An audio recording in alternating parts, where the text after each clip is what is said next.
Hello again to all subscribers and listeners of this channel. Today, or at least in the modern age, there seems to be this cry about female characters not getting enough favor in storylines. People complain that they're either too sexualized or there aren't enough of them in storylines, which is absolute nonsense. Here's what we're going to break down. We're going to break down why there aren't more heroines in modern storylines. Why do most heroic people tend to be male to this day? Let's break this down. 1. What do heroes do? Or what are certain characteristics of heroism, both in reality and in storytelling? A. Heroic characters are usually focused on a main goal, and they don't get easily sidetracked. They're very tunnel vision about getting something of high importance or high value that they need as soon as possible. B. Heroes usually have to fight something or someone who is seemingly greater in strength, intelligence, viciousness, or abilities than the hero is. C. Heroes, much of the time, have to fight said opposition with little to no help. Sometimes they have something like a sidekick or an elder, or they might have to fight as a team, but ultimately they have to have the fight or the final fight, the last battle against the boss, the main villain, the main opposition, etc. They have to have this final epic battle by themselves almost every time. D. Heroes, many times, are the ones that sacrifice themselves for the good of others. Many heroes have died fighting against a great opposition, both in reality, such as war, hunting, construction, etc., as well as in the fantasy world, such as in examples like Dragon Ball Z, or Cowboy Bebop, or in the Harry Potter series. Many of the heroes have to die in order to try to get themselves or to get everybody out of the situation that they're in with the villain or with the main antagonist. E. Heroes overcome their fears. They have to challenge and eventually conquer whatever it is that they're afraid of in order to meet their end goal. Otherwise, they fail to procure what they need to help those that were less fortunate than them or less able than them. Number 2. What women did throughout almost all of human history, even to this day. Most women lived safer, less risky lives than men did. The female mindset, quite literally, is the opposite of what we would call the heroic mindset. Let me break it down. A. Heroes conquer their fears, as I said before. Unfortunately, many women wallow in their fear. Many women spend their entire lives afraid of something, and they never effectively challenge the thing they're afraid of. And even if they do have help, for instance, look at how many government resources are poured into women's social safety, yet men get assaulted/battered more. And even with all that, women to this day still don't seem to take enough initiative to protect themselves from harm. They still allow most of that responsibility for their safety to be somebody else's. Despite the security apparatus, despite the overarching police state, women still are not as proactive about their safety as men are. B. Heroes look at something greater than themselves, and they ask, how can I affect that? How can I make a change? Most women look at something that's greater than themselves, and they say, how does that affect me? Many times women can't go into a situation figuring out how they can affect change. They focus more on how that thing will affect them. There are some times where women do try to affect change, but only when organizations or government does most of the heavy work. And most organizations and most governments that do this heavy work on women's behalf still have a majority of men working there. C. Heroes sacrifice themselves for others. As in, they give their lives. They die hoping that in their death they still benefit others. Women generally need others to sacrifice for them. Not necessarily their lives, but women generally need men or anyone else stronger than them to sacrifice some of their essence for what the woman needs.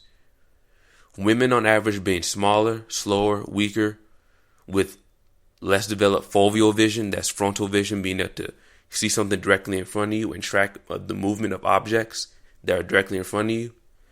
Women have less hand-eye coordination. They get pregnant, and even to this day, many millions are going to spend a lot of their time looking after children, childcare. So they tend to not be able to provide for communities in a way that men can.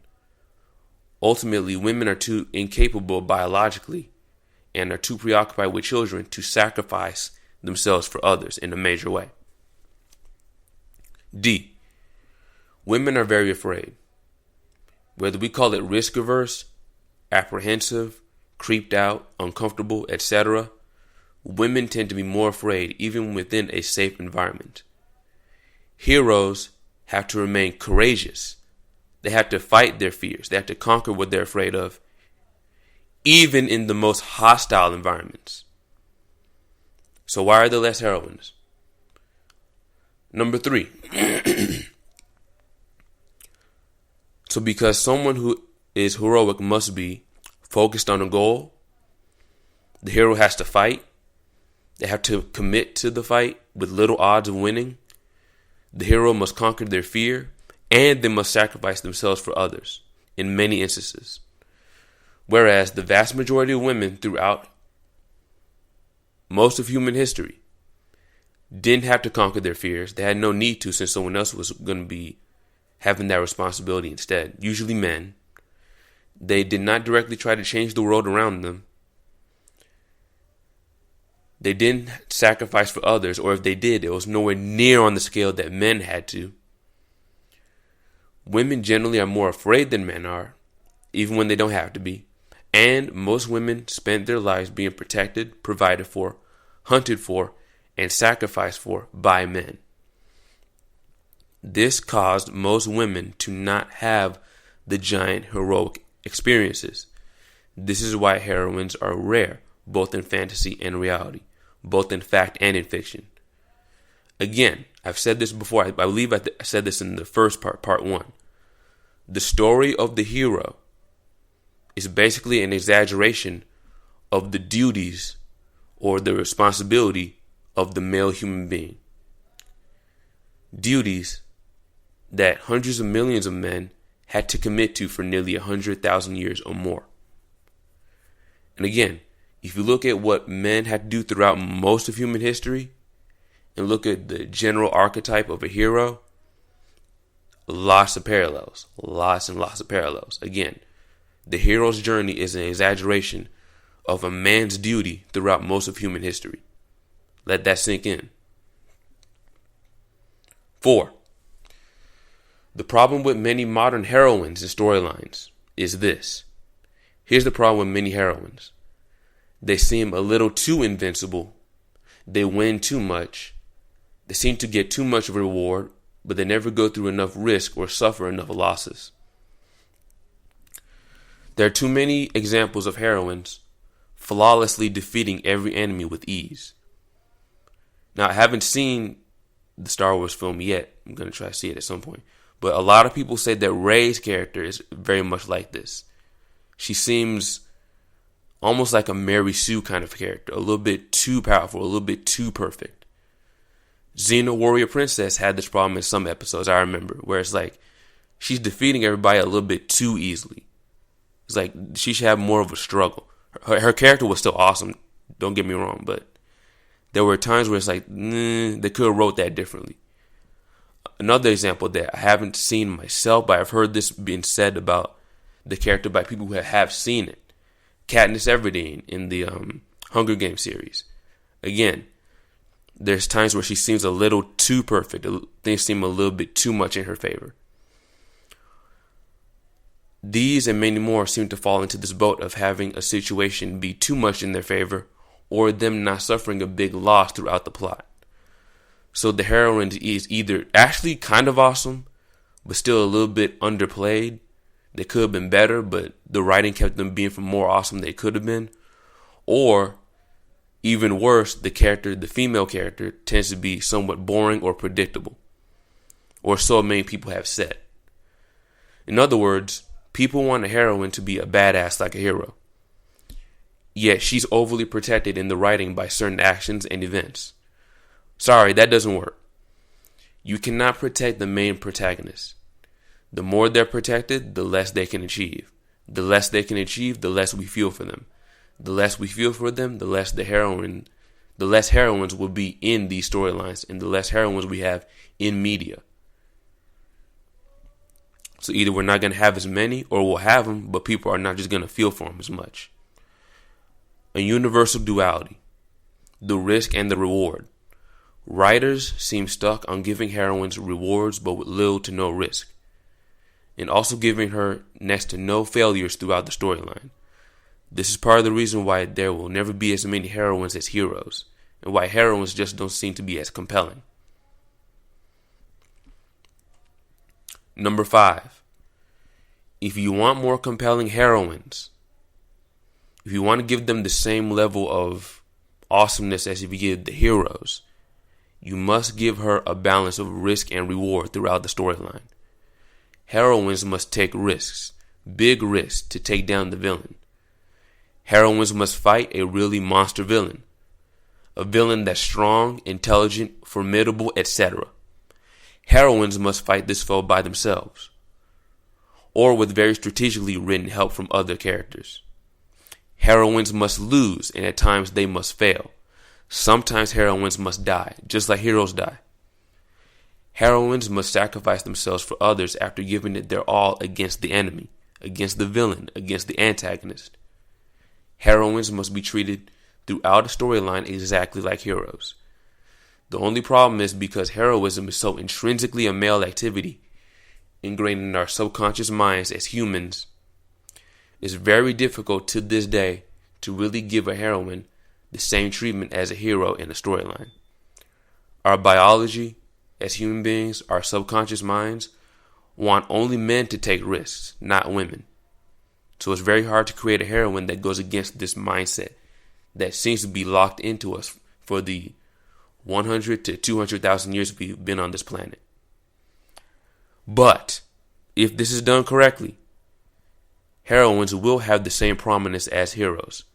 If not, then heroines will never have the same impact on audiences the way heroes do. Hence, why Batman and Superman are some of the biggest DC heroes, and not Hot Girl or Wonder Woman,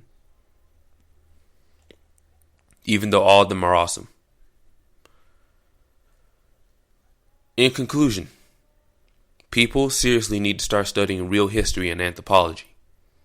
Instead of following this feminist diatribe of nonsense, if they did follow actual history and anthropology, they would never complain about the imbalance of heroes versus heroines.